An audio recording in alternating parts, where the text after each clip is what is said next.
Okay, so you want to own a gas station. Find a busy corner. Put a bright canopy over a dozen pumps. Add a convenience store behind them. Keep the place clean. Keep the price sign competitive, and then watch the cars roll in. One driver stops and spends $40. The next spends $60. A pickup truck takes $80. Before one car has even pulled away, another is already waiting for the pump. It looks almost absurdly simple. People need fuel. Their tanks keep emptying. And unlike a restaurant, a gym, or a clothing store, you do not have to convince them that they need what you sell. Eventually, every gasoline-powered car on the road has to stop somewhere. So if hundreds of cars are stopping at your property every day, and tens of thousands of dollars are flowing through the pumps, the owner must be doing pretty well. Except that is not what the numbers say. In 2025, fuel accounted for about 65% of sales dollars at American convenience stores that sold it. But it generated only about 39% of their gross profit dollars. That gap is the first clue that the business you thought you were buying is not quite the business you actually bought. Because a gas station is not really just a gasoline business. It is a traffic business. You are buying a piece of ground, positioning it in the path of thousands of moving customers, using fuel to make some of them stop, and then trying to extract enough profit from each stop to justify everything required to keep that property operating. The gasoline is what everyone sees. The economics are happening around it. And to understand why, start with a single gallon. In 2025, the average retail price of gasoline was about $3, $12 per gallon. The average retailer gross margin before expenses was about 39.7 cents. Over the previous 5 years, that gross margin averaged roughly 38 cents. So imagine someone buys 10 gallons. The pump displays $31.20. It feels like you just sold $31 of product. But almost all of that money was already spoken for. The fuel itself had to be purchased, it had to be transported to the station, taxes are embedded in the price, the card network gets paid. The pumps need electricity and maintenance. The tanks need monitoring. The property needs insurance.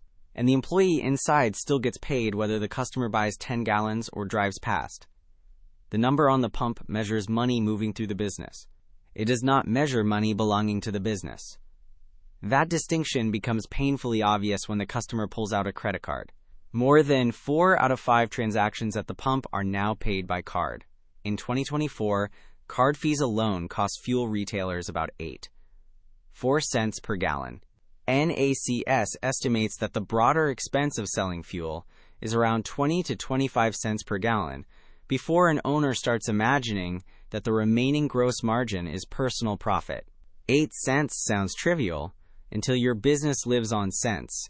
Sell 100,000 gallons, and 8 cents becomes $8,000. Sell 200,000 and it becomes $16,000.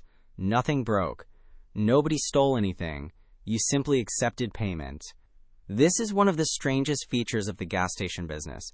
The transaction can look enormous to the customer and surprisingly thin to the owner. And that creates another problem. The customer can see your price from the road. A cafe can charge $6 for coffee while the cafe across the street charges $5.50, and plenty of customers will still choose based on atmosphere, habit, quality, or convenience. Gasoline is different. You put the price on a giant illuminated sign, so does your competitor. The customer can compare you without entering either property. And when the difference is only a few cents, people still care. That makes gasoline one of the most transparent retail products imaginable. If your wholesale cost rises quickly, you would like to raise your retail price immediately. But suppose the station across the intersection has not moved its sign yet. Raise yours first, and suddenly every passing driver can see that you are more expensive, so you wait. Your competitor waits, and the margin between what you paid and what the customer pays gets squeezed. The customer sees fuel prices rising and assumes the station is making more money. The owner may be watching the exact opposite happen. Higher prices can produce bigger transactions while simultaneously putting pressure on the economics of each gallon. That is why the obvious product is not enough to explain this business. To see the rest of it, you have to look at the land. Imagine 2 available stations. One costs significantly more. It sits on a corner near a major intersection, clearly visible from both directions, with easy entry and exit. The other is cheaper. Traffic counts still look respectable. but it sits farther from the intersection. The sign is harder to see, and drivers approaching from one direction have to cross traffic to enter. For a first-time buyer, the second property can look like the responsible choice. Lower price, lower mortgage, lower fixed cost, more room for error. Except the cheap property may be the more expensive station. Because you are not really buying acreage, you are buying access to motion. A road carrying 30,000 vehicles a day means very little if most of those vehicles cannot conveniently become customers. Can drivers see you early enough to make the decision? Can they turn in easily? Can they get back onto the road quickly? Is there a median? Is the entrance awkward during rush hour? Which direction does commuter traffic flow in the morning? What about at 5 in the afternoon? Does the site accommodate larger vehicles? Is there enough room around the pumps that customers do not avoid the property when it looks crowded?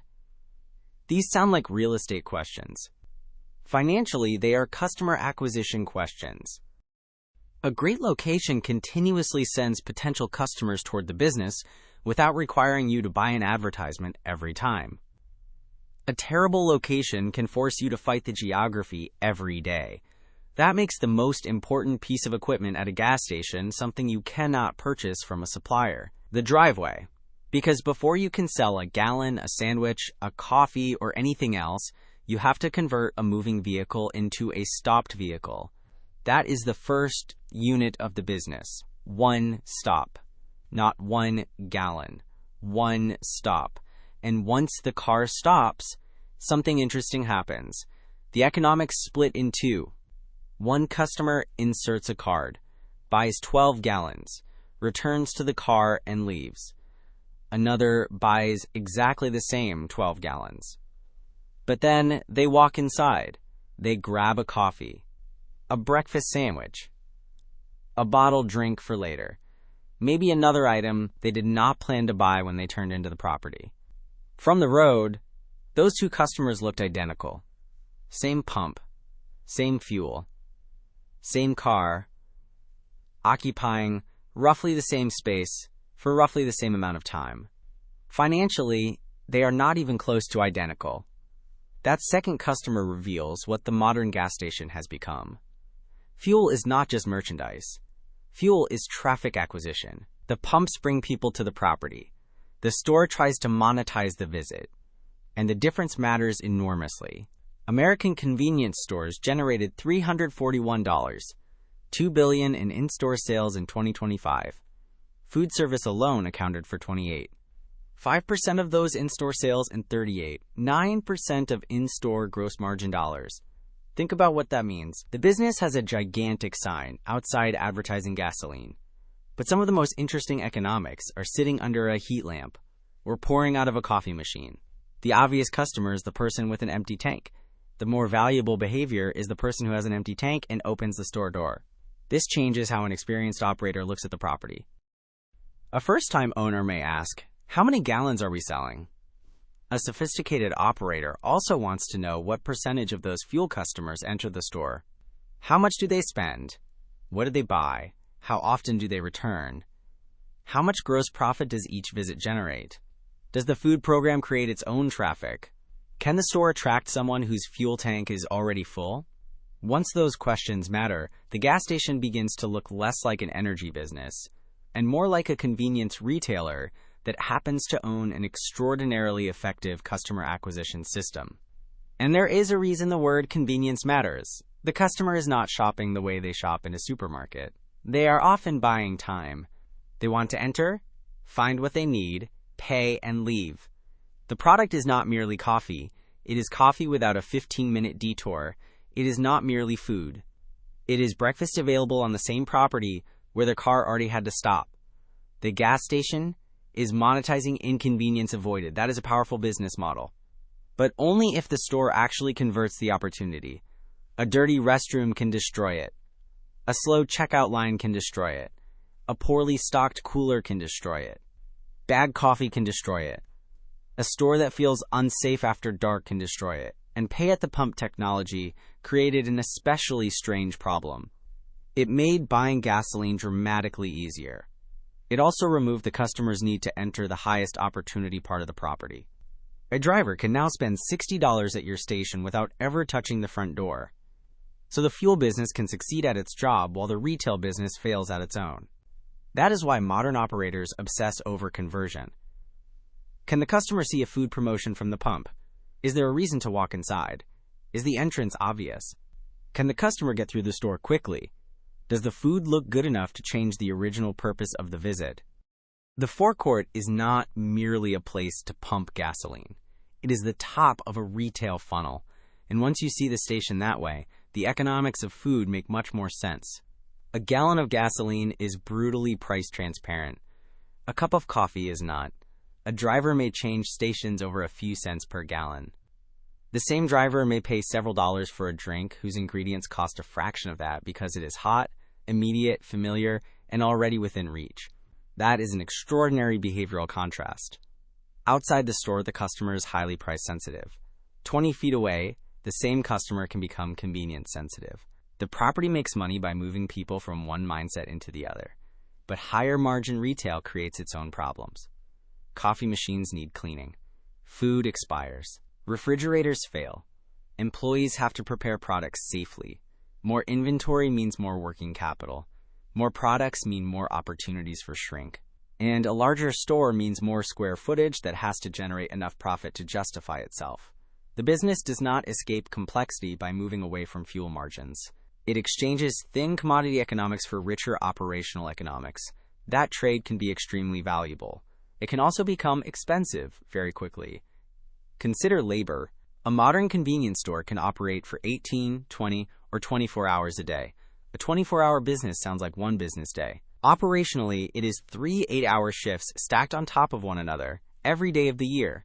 Someone has to receive deliveries, stock shelves, clean bathrooms, manage the register, prepare food, check identification where required, monitor the forecourt, handle complaints, clean spills, deal with broken equipment, reconcile cash, and then the overnight employee goes home and the morning shift begins. In 2025, the average convenience store provided 9 store-level jobs with average hourly wages of $15.04. Now imagine your store gets quieter after midnight. Revenue falls. But you cannot reduce labor to zero. The lights remain on. The refrigeration remains on. The pumps remain available. The building still exists. The insurance policy still exists. This is the capacity trap. A gas station contains an enormous amount of infrastructure that costs money whether 10 customers arrive this hour or 100. The property, the canopy, the tanks, the dispensers, the coolers, the point-of-sale system, the security equipment. Much of that capacity is already paid for. That makes the next customer attractive once the fixed cost base is covered. But it makes an empty station painful. A pump that nobody uses does not become free. A convenience store with no customers does not stop consuming electricity. And that brings us to the part of the business nobody can see from the road. The underground tanks. They're easy to forget because customers almost never see them. Financially, they are impossible to ignore. Fuel has to be stored somewhere. That means tanks, piping, monitoring systems, leak detection, regulatory compliance, inspections, and eventually replacement or closure. And if fuel escapes, a normal operating problem can become an environmental problem. The EPA estimates that the average underground storage tank cleanup costs around $154,000. A small soil cleanup can be much cheaper. But when contamination reaches groundwater, corrective action can range from roughly $100,000 to more than $1 million. That changes the meaning of buying an existing station. You are not simply buying pumps in a store. You are buying history. What was installed underground? When? How was it maintained? Were there previous leaks? What does the environmental documentation show? What obligations travel with the property? A beautiful income statement cannot answer those questions. The ground can. And that makes due diligence unusually important, because the asset beneath the concrete can contain a liability large enough to overwhelm years of operating profit. There is a phrase for businesses like this. The expensive things are not always the things customers notice. Nobody chooses a gas station because its underground tank monitoring system is excellent. But the owner has to care. Nobody compliments the maintenance contract on a fuel dispenser. But if several pumps fail during Friday rush hour, customers do notice the line. Nobody thinks about refrigeration compressors while grabbing a drink. Until the cooler fails and thousands of dollars of inventory become warm boxes occupying expensive floor space, the customer buys convenience, the owner maintains machinery. And the machinery never really stops asking for money. Now add inventory. A station does not receive gasoline 1 gallon at a time. Fuel arrives by tanker. That means a single delivery can represent a large cash requirement. If wholesale gasoline becomes more expensive, the physical tank does not change size, but the amount of money required to refill it does. Suppose a delivery is 10,000 gallons. A 30-cent increase in wholesale cost means the same delivery suddenly requires another $3,000. Nothing improved. No new pump was added. No extra customer arrived. The exact same inventory simply absorbed more cash. That is working capital. And it is one reason revenue can be a misleading way to judge this business. A station can sell more dollars of gasoline simply because gasoline became more expensive. Revenue rises. The owner may not be economically better off at all. This is where financing begins to matter. Imagine two identical stations. Same corner, same pumps, same store, same employees, same fuel volume, same inside sales. One owner purchased the property years ago with modest debt. The other bought recently at a high valuation using expensive financing. Physically, the businesses are identical. Financially, they can live in completely different worlds. The first owner has room. A weak month hurts.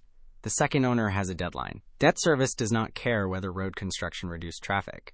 It does not care whether fuel margins compressed. It does not care that a refrigerator failed. It arrives. Every month. This is why leverage can transform a good operating business into a fragile investment.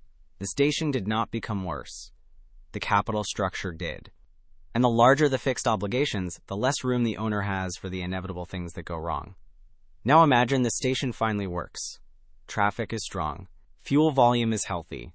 The store converts customers. Food service is growing. Why not open another one?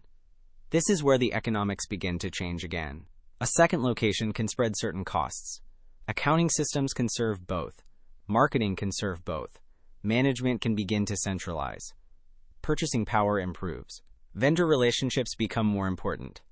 A recognizable local brand can reduce the need to win every customer purely on fuel price. Add more locations, and the operator can standardize layouts, food programs, staffing systems, promotions, technology, and inventory management. This is where a gas station owner can begin turning into a convenience store company. But scale creates a new problem. You can personally notice that the restroom is dirty at one store. You cannot personally inspect 50 restrooms every hour. You can watch one manager closely. You cannot watch 50. The larger the chain becomes, the more the business depends on systems, data, regional management, training, controls, and capital allocation. Scale reduces some costs. It increases organizational complexity. Murphy USA offers a useful example of what large-scale fuel retail actually looks like when the business is separated into its economic pieces. In 2025, the company sold roughly 4.85 billion retail gallons. Its reported retail fuel margin averaged 28.1 cents per gallon. At the same time, merchandise sales reached about $4.3 billion, producing roughly $869 million in merchandise contribution. The point is not that an independent owner can replicate Murphy USA. The point is that even at enormous scale, professional operators do not look at the business as one giant pile of gasoline revenue. Fuel contribution is measured. Merchandise contribution is measured. Volumes are measured. Margins are measured. Store profitability is measured. The sophistication comes from separating the pieces, because the giant number on the pump tells you surprisingly little by itself. And now we can build an illustrative station. Suppose an independent location sells 150,000 gallons per month, at the 2025 industry average retail price of roughly $3.12. The pump would process about $468,000 in monthly fuel sales. That is more than $6 million per year.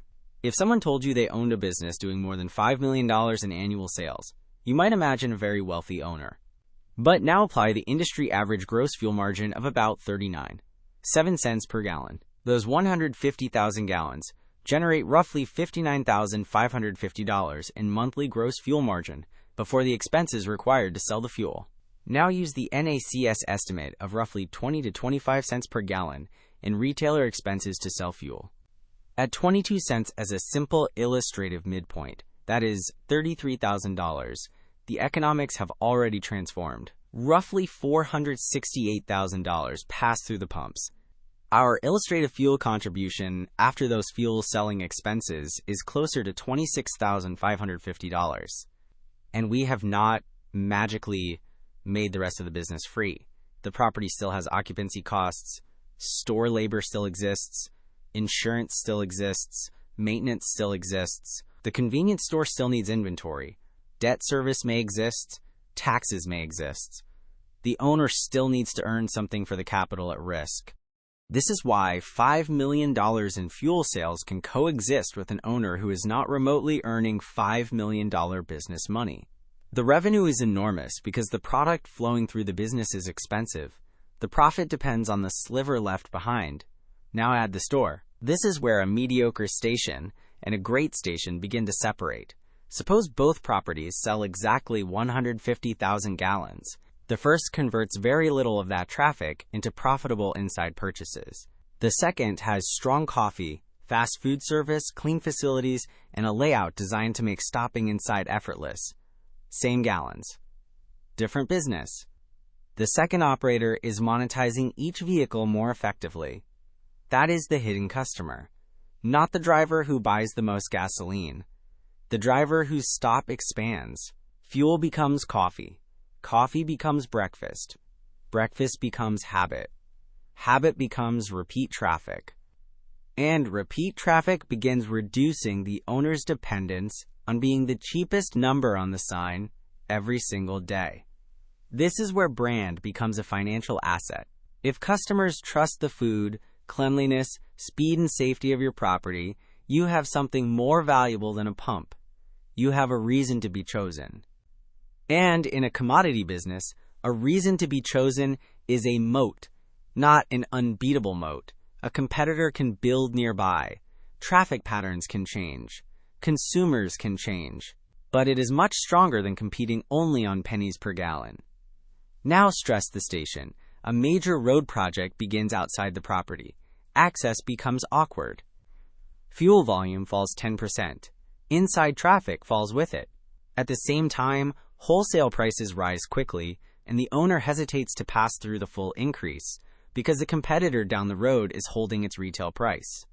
Fuel margin compresses. Then a refrigeration system fails. Repairs cost money. Some inventory is lost. An experienced employee leaves. Overtime rises while a replacement is trained. None of these events destroys the station individually. Together, they attack the same thing: cash flow.